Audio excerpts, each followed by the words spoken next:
जय जिनेन्द्र। कल तक हमने 5 बंदर शिल्प के 3 बंदरों के संबंध में जानकारी ली। आज हम चौथे बंदर का विश्लेषण करेंगे। चौथे बंदर के विभिन्न स्वरूप देखने में आए हैं।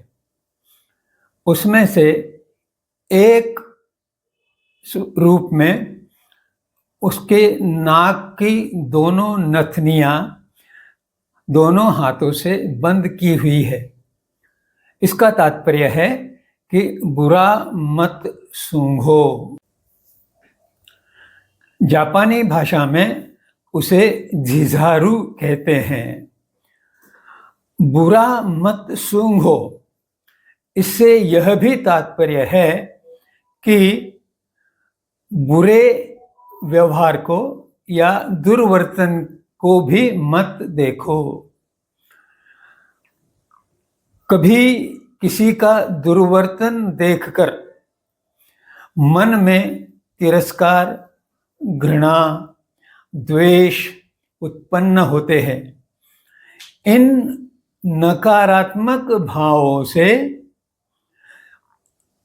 व्यक्ति के स्वयं का व्यवहार बिगड़ता है, क्योंकि जैसी सोच वैसा व्यवहार। सोच में अगर दुर्गुण है तो व्यवहार भी दुर्वर्तन होगा, दुर्व्यवहार होगा। इसलिए यह बंदर हमें सूचित करता है कि बुरा मत सूंघो, अर्थात बुरे के ओर ध्यान मत दो। सदा अच्छी बातों पर ध्यान रखो। अंग्रेजी में भी एक कहावत है, स्मेल द रैट। इसका अर्थ यह है कि जहां कोई दृष्टि पड़ी तो उसमें गलत क्या है, खराब क्या है, इस बात की ओर ध्यान जाना।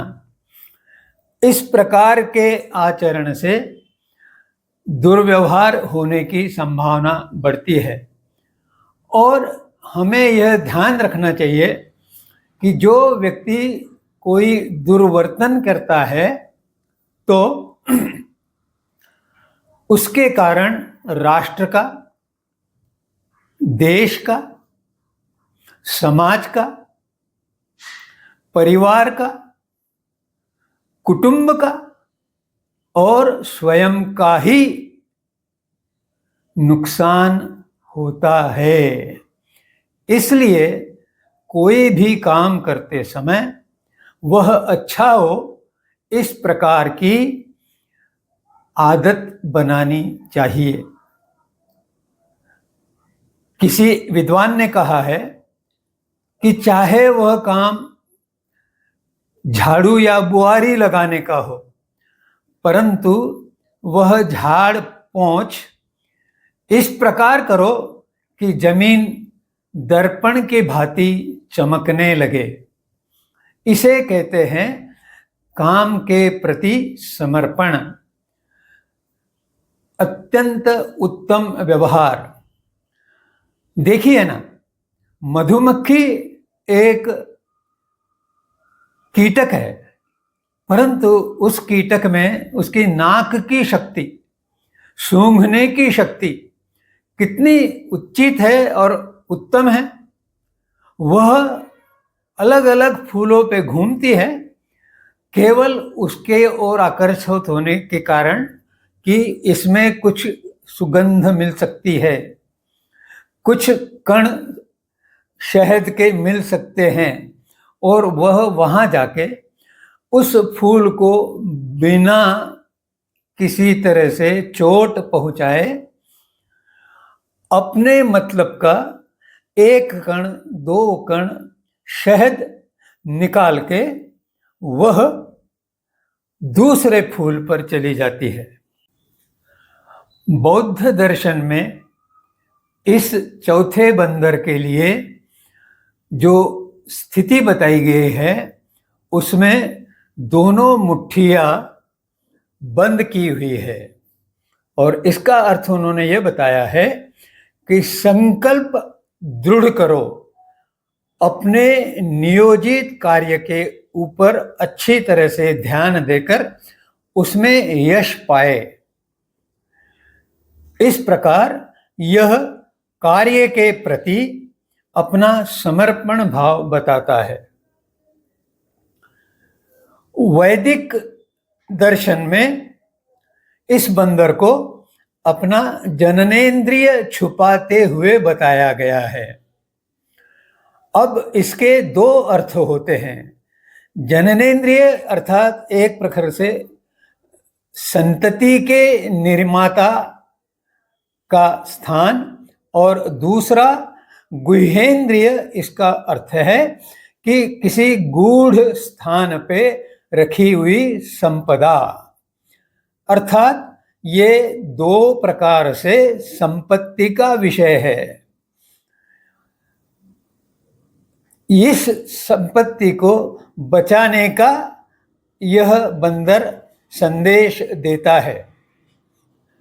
जैन दर्शन की दृष्टि से महावीर स्वामी के जीवन में जो जैन दर्शन में सुधार हुआ वह चतुर्थ और पांचवें सिद्धांत के अनुकूल बात इस चौथे बंदर से स्पष्ट हो जाती है।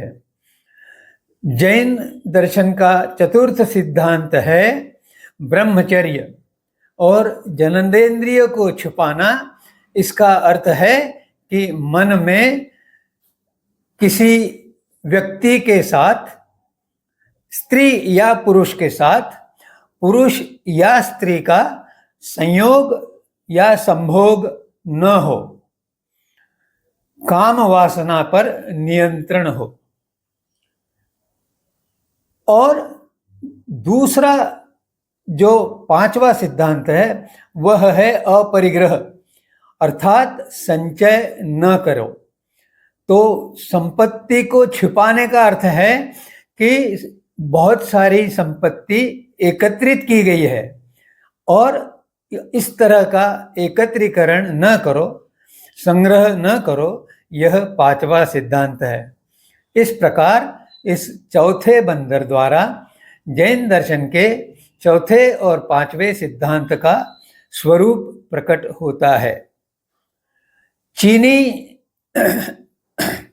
यात्री ह्वेनत्संग, यह भगवान महावीर और भगवान बुद्ध के काल में हुआ। उसने भी ये चार बंदर का स्वरूप प्रकट किया है। उसने उसे इस प्रकार बताया है कि अच्छा सुनो, अच्छा देखो, अच्छा बोलो, अच्छा करो।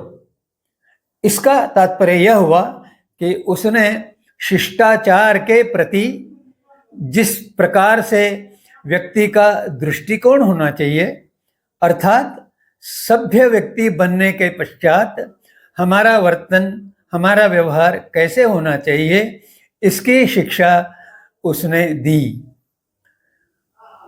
इसके पश्चात पांचवा बंदर जो है वह और अधिक चिंतन और मनन का अवसर देता है। उसके संबंध में बात कल करेंगे।